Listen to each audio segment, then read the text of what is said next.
September 1806. War once again raged on the European continent, with much of Napoleon's forces distracted in Britain. King Frederick William III of Prussia declared war on France. He was persuaded by his wife, Queen Louise, who led the pro-war party in the Prussian court.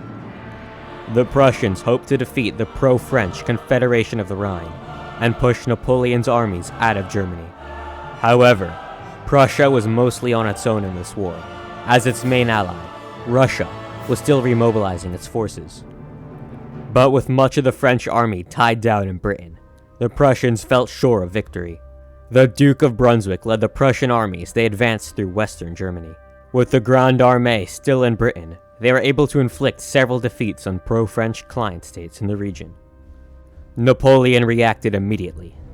He immediately instructed Villeneuve to bring the entire French and Spanish fleets to the Channel, so that the Grande Armée could be transported back to the mainland. Even Admiral Gravina's fleet, which had been supplying Irish rebels, was ordered to assist. It was a colossal effort, but after a few weeks, most of the Grande Armée was back in France. Napoleon left Marshal Bernadotte in charge of a small force, with orders to capture Birmingham, the new home of the British Parliament. This sudden turn of events provided a huge reprieve to Prime Minister Portland and his government. With Gravina's fleet distracted, the Irish rebels lost their primary supplier of weapons and ammunition. Furthermore, British troops could again freely move throughout the Irish Sea. And with Arthur Wellesley's army in a strong position in the Midlands, the French appeared extremely vulnerable. Marshal Bernadotte was struggling to feed his troops. Foraging was too dangerous, and he had surrendered the countryside to the English militias. The Foreign Minister, George Canning, wanted Prime Minister Portland to bring all resources possible to bear down on the French positions before Napoleon could return. Specifically, he requested that the Prime Minister order the Duke of Richmond to transfer thousands of British regulars stationed in Ireland to Wellesley's force in the Midlands. The War Secretary, Lord Castlereagh, vigorously opposed this. He gave a speech before Parliament claiming that Canning wanted to abandon Ireland. Castlereagh insisted that with Admiral Gravina's fleet distracted, now was the perfect time for Richmond to crush the Irish rebellion. Taking away his resources would jeopardize that. Canning tried to counter this by arguing that Wellesley lacked sufficient resources to recapture London. Castlereagh's argument won out. Wellesley and Richmond simultaneously embarked on campaigns against the French and Irish, respectively. Richmond easily defeated James Hope's Irish army in a pitched battle, forcing him to withdraw to the south.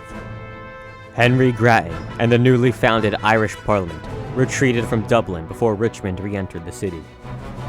At the same time, Wellesley marched out of the Midlands, towards London. He believed that the ill-supplied French would not again venture too far out into the countryside, and sought to isolate their positions in the south, making it impossible for them to do anything but leave Britain. But Bernadotte had a different plan. He had less food than Wellesley, less clothes for the winter, and almost no ability to forage in the countryside. But there were a few things he had more of: ammunition, guns, and cannons. Bernadotte went scorched earth. He ordered his men to pillage London, burning the city and seizing anything of value. The French then traveled into the countryside, ruthlessly murdering, looting, and setting alight every person, farm, or structure they came across. They left a trail of fire across England. The chaos forced unfathomable numbers of refugees to flee north, in the direction of Wellesley's army, disrupting his operations as he sought to feed and shelter them.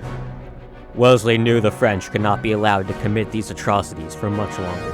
Bernadotte then took an enormous risk. He still lacked the supplies to wage a long campaign in the Midlands, and could not safely establish a supply chain from London to support his army. But he wanted to make it seem like he could, which Bernadotte hoped would panic the British government into submission. He ordered his men to march in the direction of Birmingham, seeking to lure the British into battle. Parliament met for an emergency session. They agreed the French had to be stopped. They ordered Wellesley to prevent Bernadotte from reaching Birmingham at all costs. The two armies met near Northampton. The British army possessed a slight numerical advantage, though many of their soldiers were militiamen with little training. The French, on the other hand, were all well trained and vastly outgunned their opponents. In the ensuing battle, the French wiped out nearly half of the British regulars. The unrelenting French cannon fire scattered and butchered the supporting mortars.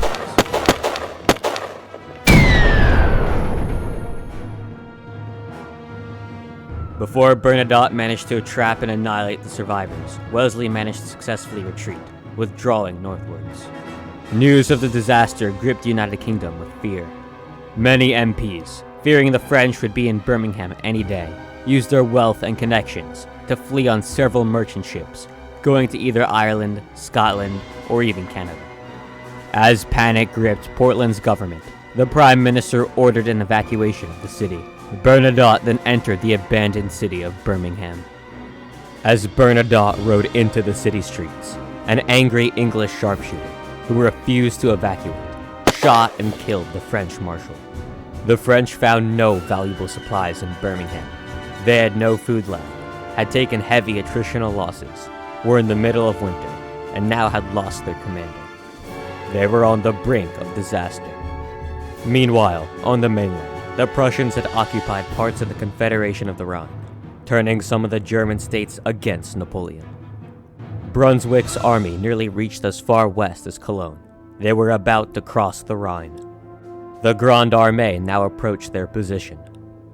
At the Battle of Cologne, Napoleon easily crushed a mid-sized Prussian army. However, it turned out this was a diversionary force, and the main Prussian force was to the north, in Essen, facing off against the French Third Corps under Marshal Davout. Despite being significantly outnumbered, Davout single-handedly defeated the Prussians, forcing them to retreat across Germany. The Grande Armée pursued, retaking much of Germany. However, by January 1807, the Russian army was ready for war.